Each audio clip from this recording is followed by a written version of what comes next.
John Keats is the most romantic of all the romantic poets, and he is the most artistic and purest of the romantic poets. It is said that English Romanticism attains in Keats the final stage of its progress. Keats grew in an age of Romanticism, and he was greatly influenced by the Romantic poets like Wordsworth and Coleridge, and he continued the traditions of these great Romantic poets.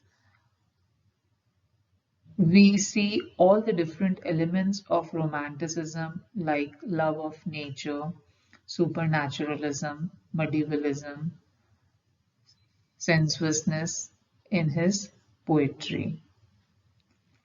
His is the purest poetry, and today we shall discuss the romantic qualities in Keats' poetry. Like all the romantics, Keats too was a great lover of nature, and he loved nature for her own sake. He did not attempt to find mystical meaning in the objects of nature as Wordsworth did.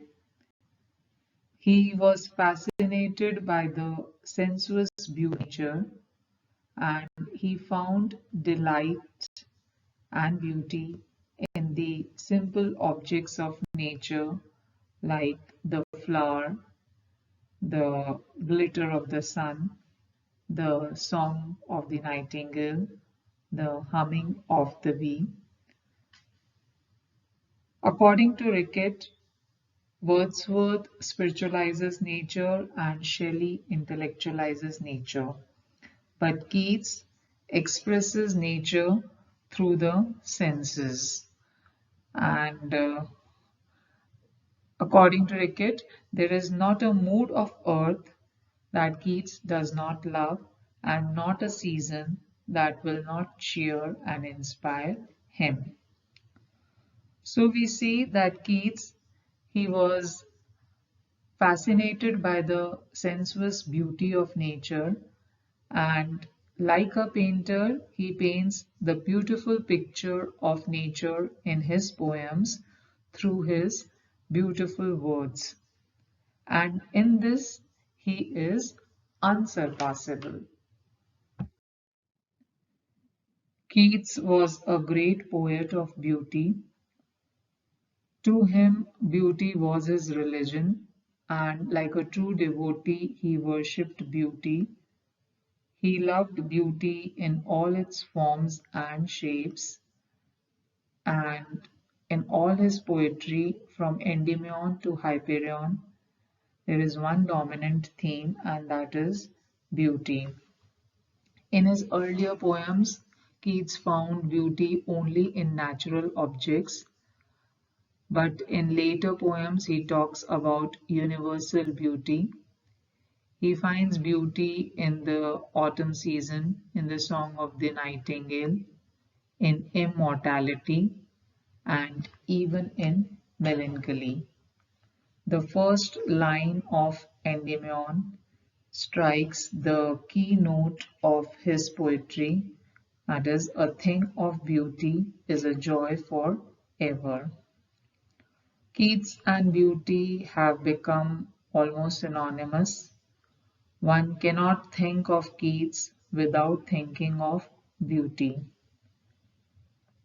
Keats saw beauty everywhere, and he made beauty his object of wonder and admiration, and he became the greatest poet of beauty. Keats is famous for his Hellenism. He showed a deep appreciation for Greek art and culture. Although Keats did not read Greek language and literature, but the Greek influence came to him through his a reading of the translation of Greek classics, Lempriere's classical dictionary, and through Greek sculpture. Keats was earlier influenced by Hellenism through his reading of Chapman's translation of Homer. He was fascinated by the new world of light which Homer revealed to him. The study of Lempriere's classical dictionary acquainted him with the Greek mythology, and he loved every bit of it, and he freely used it in his poetry. The stories of Endymion, Lamia, and Hyperion are based upon the Greek legends, and we see that in his famous odes, the subjects are Greek.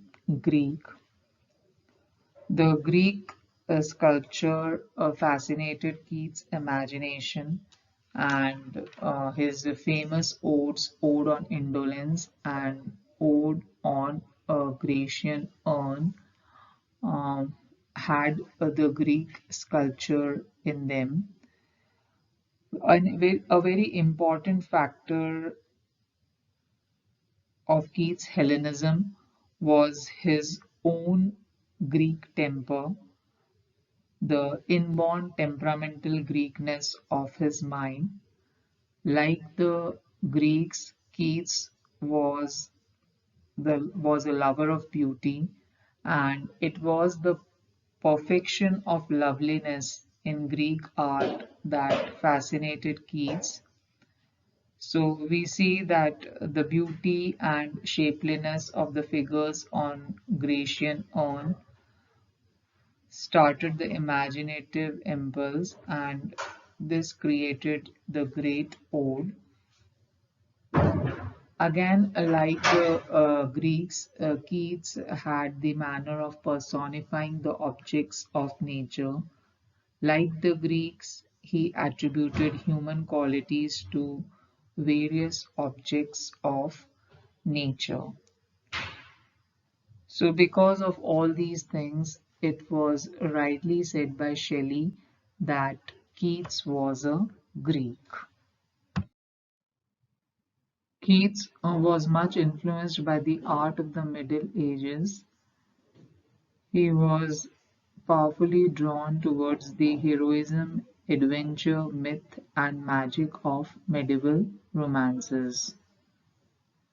His poems, The Eve of Saint Agnes, La Belle Dame sans Mercy, and Isabella, are clearly in the tradition of the medieval verse romance. In La Belle Dame sans Mercy, Keats writes about the love of a knight at arms for a beautiful but pitiless lady. The Eve of Saint Agnes is based upon a medieval superstition according to which a maiden, by observing certain rituals on Saint Agnes' Eve, could win the sight of her would-be husband in a dream. It is in the simple style of a ballad and tells a supernatural story with medieval atmosphere. So Keats was strongly attracted to the chivalric tales of the Middle Ages for the mixing of reality with the marvelous.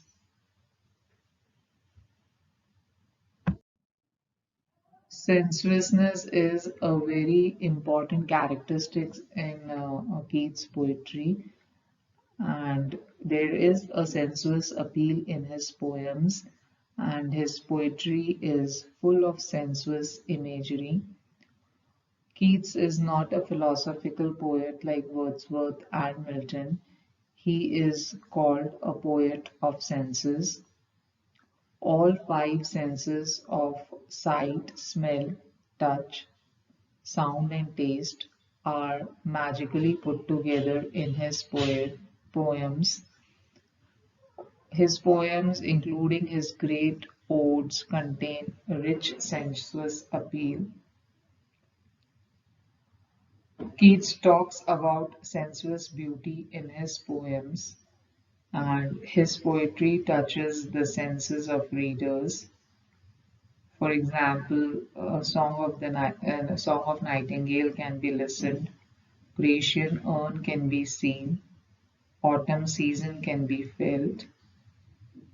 Those readers do not only read poetry of John Keats but also feel it. And John Keats is a pure and romantic poet because of his attitude towards sensuous beauty. Negative capability is one of the prominent characteristics of Keats' poetry, and this was first used by Keats in 1817 in a letter. Keats says that a poet has no identity, and an author possessing negative capability is objective and emotionally detached, as opposed to one who writes for didactic purposes. For Keats, the necessary quality of poetry is a submission to things as they are without any effort to intellectualize them into something else. Keats was wholly in the place and in the time and with the things of which he wrote. wrote. The joy in the present and this absorption in the beauty of the hour is one of the chief marks of his genius as a poet. Keats is known for his pictorial art and his suggestive phrases. His diction is highly connotative, and his poems are characterized by sensual imagery. He uses many devices in his poems like alliteration, personification, assonance, metaphors, and consonance. All these devices create rhythm and music in his poems. Keats is the greatest writer of odes in English poetry, and his odes are the masterpieces of poetic craftsmanship.